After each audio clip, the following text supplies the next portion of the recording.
We are joined by Elliot Tepper every Wednesday on Ottawa Today. Elliot, Carleton University professor in political science. We always look at what's going on in the world and what it means for Canada. Today we're also going to look at a major speech delivered yesterday from a Canadian perspective. Good morning, Elliot. Good morning, Mark. And let's start there with Chrystia Freeland's address on foreign policy and this talk of Canada assuming a greater role on the world stage. I'm tempted to say we do have a theme for the day, but I you always you like looking for the theme in all of this, but right? Then there's a temptation to warp the news around the theme, so right. I back off. But it might be careful what you wish for, because was it only a week ago? I think it was only a week ago. We were talking about Angela Merkel saying that, this is the quote we used a week ago, I can only say, she says, we Europeans have to take our fates into our own hands. In a spirit of friendship with the U.S., but we have to wage our own fight for our future as Europeans for our fate. And I concluded, I think just last week, saying the message out of Washington is it's every state for itself. Angela Merkel drew the logical conclusion.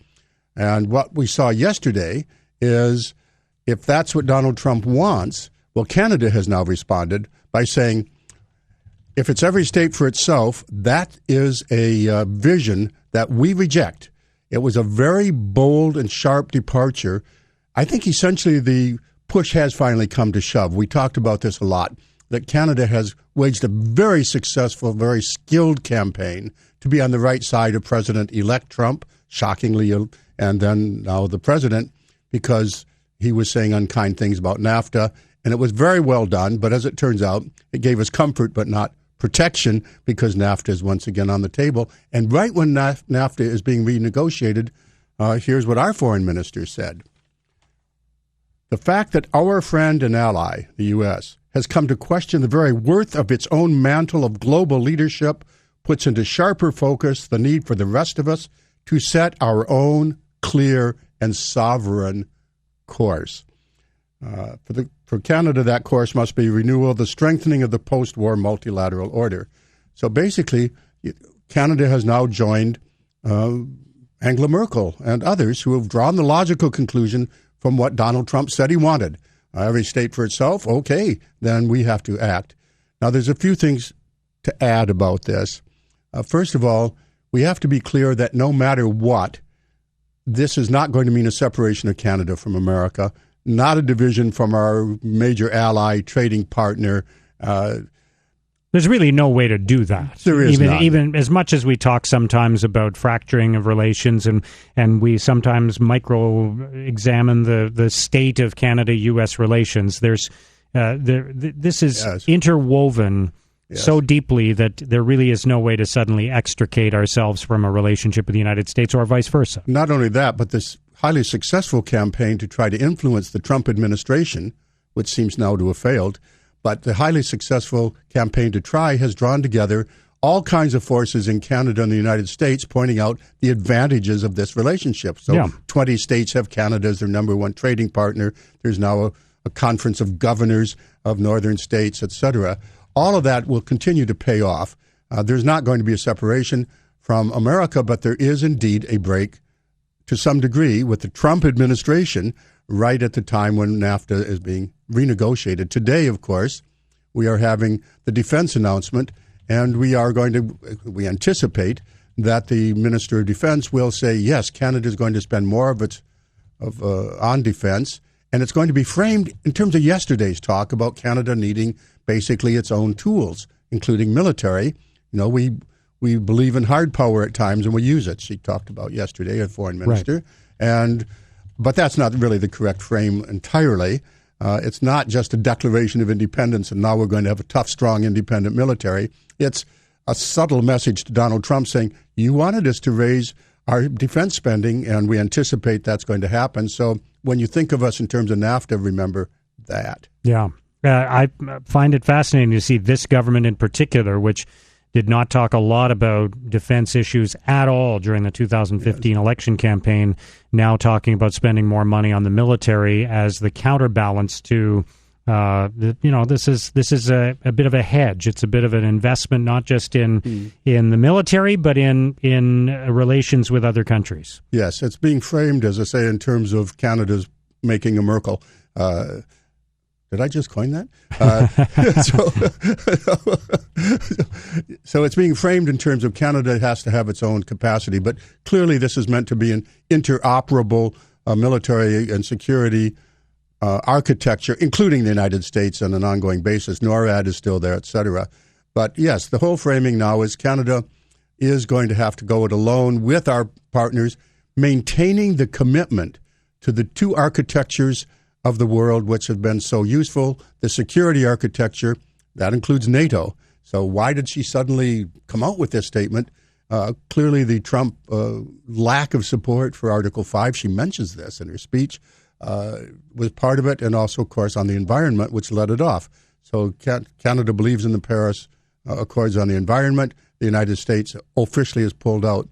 I'd like to talk about that a little bit, Mark, because I think symbolically, America pulling out of the Paris Accords is going to go down as a watershed moment. It certainly was for Canada. Apparently, one of the prime triggers for the remarkable speech made by Canada yesterday that, we now have to basically take our fate in our own hands, sovereign and clear.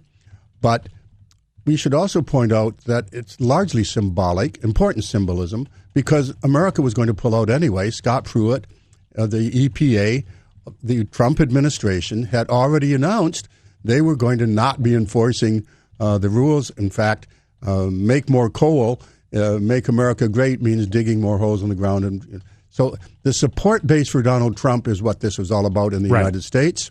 And we should come back to that at some point, and maybe as part of our next discussion.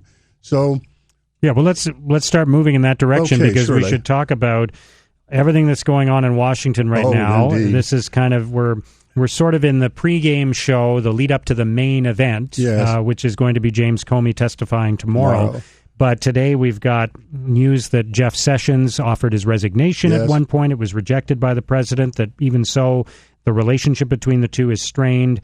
Donald Trump, not coincidentally, appoints a new FBI director today, 24 hours before Comey testifies. Right. So lots going on. Be careful what you wish for once again. Jeff Sessions was a partial architect of the victory. He was, I think, underestimated as an influence on appointments and as a voice for, among other things, against immigration and a number of, and he's not going to enforce the rules about fairness in voting, which the Obama administration did, et cetera, et cetera. The fact there's strain between the two is notable, but what was the strain over? Because he thought that Sessions wasn't strong enough on the Russia case. He recused himself. Well, all that does is give ammunition. So Donald Trump wanted to get out from under the whole shadow cloud over the Russian charges. He's now got strained relationship with his strongest ally. Jeff Sessions is basically there to protect the president from the various charges which are likely to be forthcoming and help him get reelected, and now there's strain there. But be careful what you wish for. You fire the guy investigating you, and you think you've put it to bed, as Donald Trump said to the Russians, whom he treated like old chums in the Oval Office, saying, I just fired the FBI director, and he was a real nutcase. Well, this is an extraordinary statement when you've got two senior Russians in the Oval Office. But what all that comes down to is that Donald Trump thought he was putting things to bed in terms of the Russian investigation. And now that investigation, let's remind ourselves, started out as a counterintelligence operation. Let's find out what the Russians did to meddle into America's electoral processes. And we just found out where from. Florida, once again. What is it about Florida and elections? But the Russians actually were hacking into the electoral process down in Florida. And this counterintelligence inquiry morphed very quickly into another stage, which was collusion. Was there collusion between the Trump people, not necessarily Trump himself, but the Trump team with the Russians? And James Clapper, the former head of one of the intelligence agencies, whose successor is testifying today, by the way, in Washington, has said makes Watergate, how do you put it? Something about it fades away. That it's a shade of what we have now, and he was very concerned about the many, many signals that there was collusion. And now it's morphing once again into cover-up. So it's gone from counterintelligence to collusion. Those remain. But now was there a cover-up? And that's the firing of James Comey. And the replacement, let's continue to pursue this. The replacement announced today, it's great timing. The FBI new appointee will take attention away. This is don't look over here at Comey, look over here. I've got a big announcement. What's his specialty? White-collar crime. And we hear that Mueller, this is reported, that the special prosecutor Mueller has just hired an expert brought in from the Justice Department, an expert on financial fraud, and he's bringing in tax experts. Where is that going? So this continues to be an unfolding scene, and we have to remind ourselves it's just at the beginning. The British election campaign is just at the end. Indeed. And we're going to talk about that coming up with Elliot Tepper on Ottawa Today. Elliot Tepper from Carleton University is with us every Wednesday on Ottawa Today, and you wanted to make one more point about Donald Trump and the situation in the U.S. before we turn to Britain. Very quickly. This is all fascinating. Is this going to lead to impeachment? And, basically the shambolic administration, I've checked, that's an actual word. Yes, sometimes I think it's been used a lot lately. Yes, we used it a month earlier. I think a lot of people are listening to this show because one of my comments was, who are the big winners? It's China, and now we see that.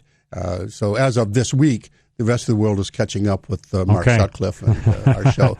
So, yes, I think the real one of the messages we have to keep in mind is this, that while it's fascinating, none of it matters. It's all irrelevant if the Republican support for Donald Trump maintains itself, if there's no collapse in the support, if there's no criminal charge, of course. I mean, that would change everything. But if there's no actual criminal charge, then you could have 8 years of Donald Trump, because unless there's collapse, two things. If the Republican support doesn't collapse, and so far it has not, and if the Democrats can't get their act together, and so far there's no sign that we can detect that they're getting their act together, the key thing is the elections, what's happening in the precincts, and in the precincts the Republicans understand, I think, better than others, this is a struggle for power, and there's no reason to think at this minute, as we sit today, that Donald Trump is losing. The Republican Party is losing that struggle for power. Yeah, and that's why, and my commentary was about it this morning on 1310 News, the fact that while many people who oppose Donald Trump are rubbing their hands with glee at the prospect of Comey testifying, and every time Trump makes a mistake or tweets something that's inappropriate, they think, here we go, we've got him. That's not the way this is going. He's not going anywhere anytime soon. He still has the support of the people who elected him. And could re-elect him. Yeah. And understanding his behavior, by the way, this is a retreat into wartime. They're going to the mattresses, and he's got his wartime consigliere there, Bannon, back in charge. Yeah. So that's what's the politics there. All right, let's turn to the election in Britain tomorrow. Yes, indeed. It's come up quickly, and the race has clearly, the opinion polls show the race narrowing, and we've seen now with the 2015 election and the Brexit vote, the pollsters have been wrong before, so we don't know what to expect. Dramatically wrong. Be careful what you wish for. Theresa May thought, having said, well, I'm not going for an election, we're here until, the fixed election date, she saw that she was up, according to some polls, 24 points over Labour. Labour had a very weak leader that his own party is divided over. The parliamentary faction of his party voted against him, wanted him out.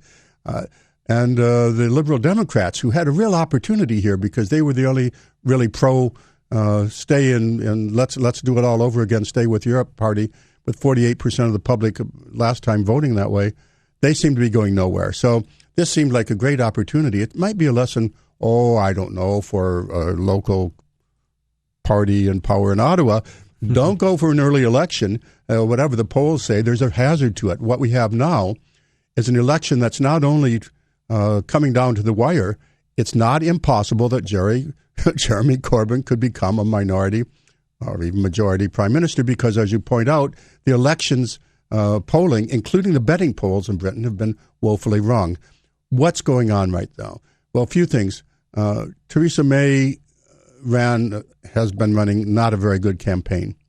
This was supposed to be all about Brexit, and she was going to be strong and stable. So look at that other odd guy, Corbyn. There's no way you could possibly vote for him compared to me. I'm the Iron Maiden. I'm sorry, not the Iron Maiden, the Iron Prime Minister, Iron Lady. Now there's people who call her the Tin Lady instead because she's not run a good campaign. And suddenly it isn't about Brexit, it's about security. He was gaining anyway. Thousands were showing up. He used to get a small handful sitting on folding chairs. Now he's got thousands showing up. The populist campaign from the left, we had to emphasize this earlier. Populism isn't only from the right. Populism on the left was gaining strength, and his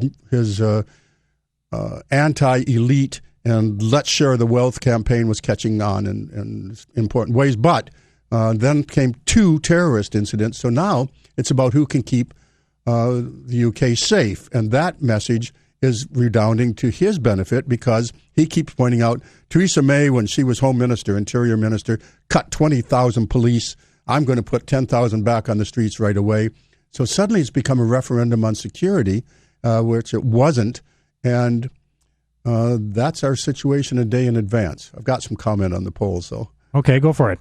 Well, the polling is all over the place. One poll shows that there's only a 1-point lead. That's well within the margin of error. Yeah. And it's a reputable poll, but another has her up 12 points. So the polls have been notoriously wrong there. But remember, one of our guidelines when we were watching the American election is elections are won by people who show up to vote. She's been gaining strength. Theresa May's party has been gaining strength in the regions. In Scotland, in Wales, and Northern Ireland, she's been taking votes from the local parties and from Labour and the regional parties themselves. But his strength is on the youth. Lots and lots of youth are suddenly catching on to the Labour message. But we know that, more conservatives show up to vote, seniors, than liberal youth. So who's actually going to show up? She, in turn, has damaged herself with her core supporters by one of her campaign promises saying, I'm now going to start taxing seniors for certain medical services, which became to be known as the dementia tax. So how does this all wash out? She's been damaging herself with the people who normally show up to vote and for her, and he's attracting people who might not show up. We'll have to see. All right, Elliot, thank you. Always a pleasure. Always things to talk about. Yeah.